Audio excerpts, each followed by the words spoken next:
You'll often hear commentators or people who watch the news a lot, political people even more smart than I am, tell you that you need to listen to what politicians say. And a lot of the times, they're telling you what they want to do. Now, I found an interesting interview on ENCA with the Deputy President Paul Mashitile. And trust me, you're going to want to hear what he had to say. That's what we're going to talk about in this episode, ladies and gentlemen, so please stick around. Criminals must taste you. Ma'am, can you give me protection from yourself? Did I hear that correctly?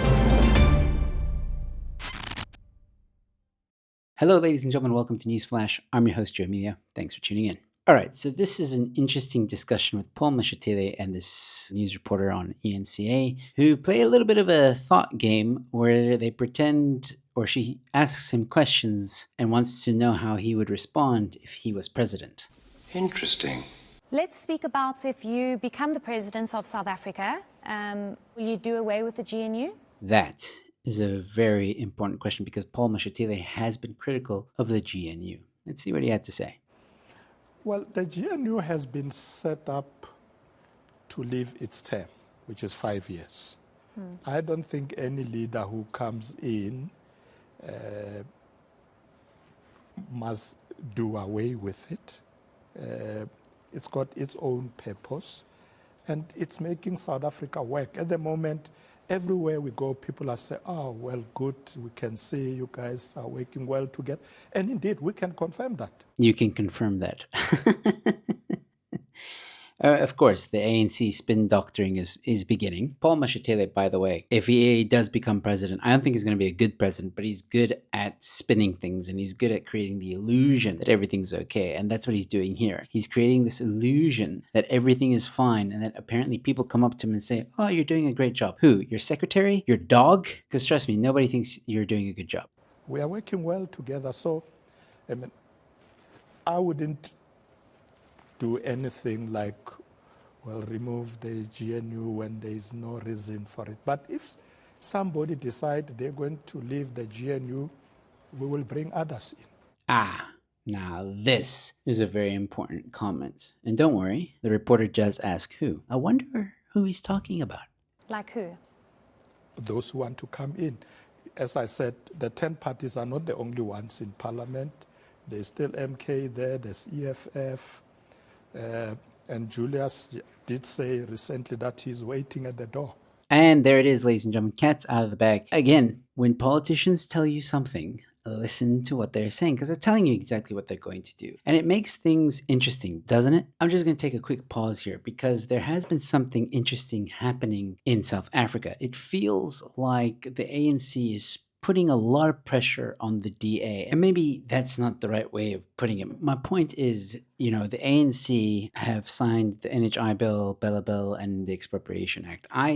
Or at least there is a part of me that thinks that the ANC is playing a political game, like a Game of Thrones kind of vibe, a game of South Africa, I don't know, where they're playing these chess pieces and the DA is really struggling with how to deal with it. And the pressure that the ANC is building is public pressure, because right now, there's no doubt the public is not happy with the DA. And I think that the ANC is trying to play political chicken with the DA, hoping that they can push the DA into a corner, and at which point the DA will exit. Because think about it this way. The DA said many times, oh, we're going to draw a line with Bella. We're going to draw a line with NHI. We're going to draw a line with the Expropriation Act. And each time the ANC has called them on their bluff. Now, credit where it's due, the DA is still in the GNU, but the question is for how long? And is this maybe what the ANC wants? For the DA to leave and then EFF and MK can come in? Although MK says that they will not join the GNU if EFF is part of it. But it wouldn't be a surprise or a stretch to imagine that the EFF would join the GNU because after all, Julius Malema is a child of the ANC. Just some food for thought.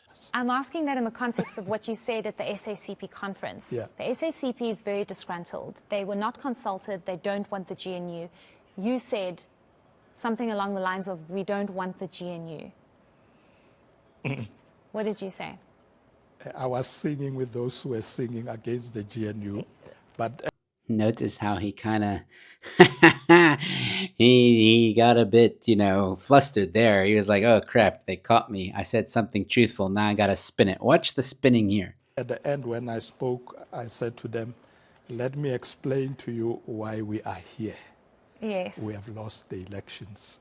We are under 40%. Which you were warned about, DP. Yes. Yes. But it's a reality Yeah. now. So the SACP also understood that we needed to do something to hold on to the levers of power.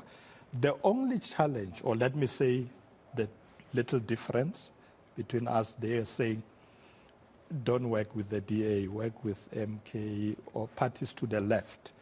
But it's not like our differences with the SACP will break the alliance. No, we are rebuilding together. So you were just singing for the sake of singing. It's not because you meant it. Well, in the conferences, there are different songs and they mean different things. When the members of the South African Communist Party are worried about the GNU, Yeah.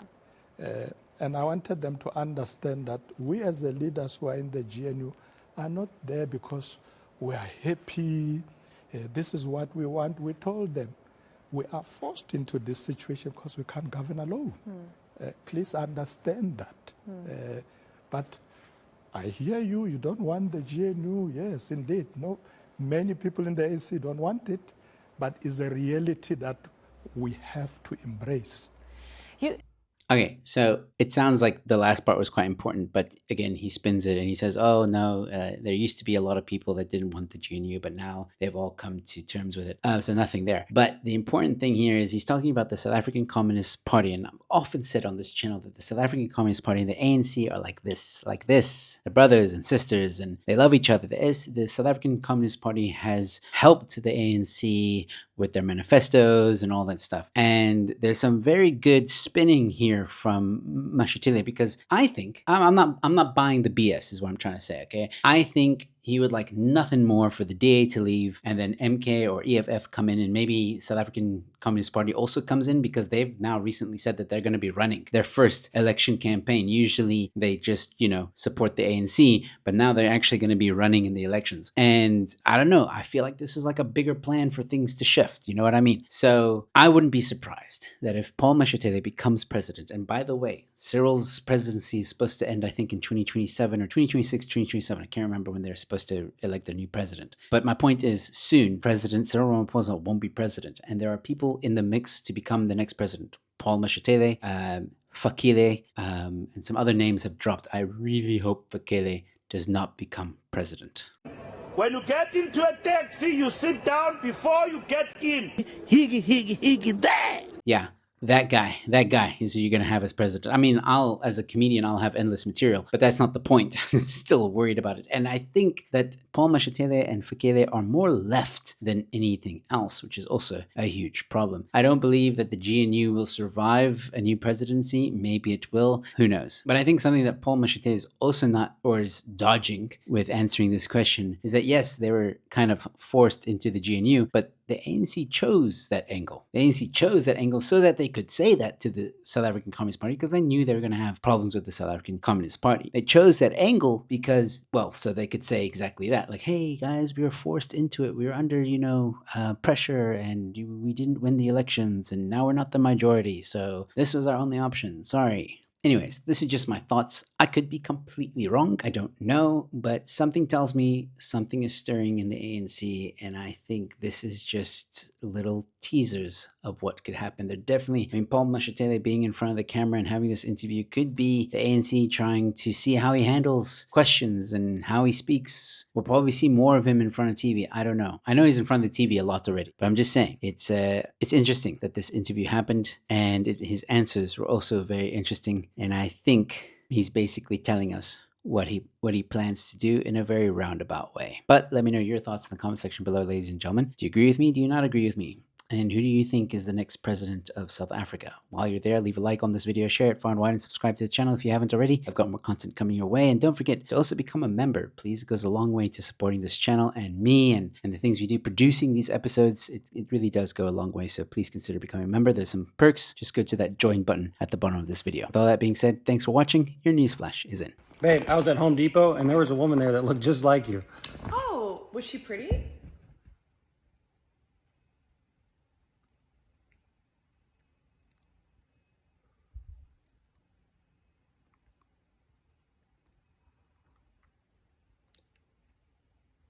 Yes? She was? Tell me how pretty she was. No. How pretty was she, Michael? No. So you're saying I'm not pretty? She wasn't pretty. She wasn't pretty, but she looks just like me. There was no one there. There's no person.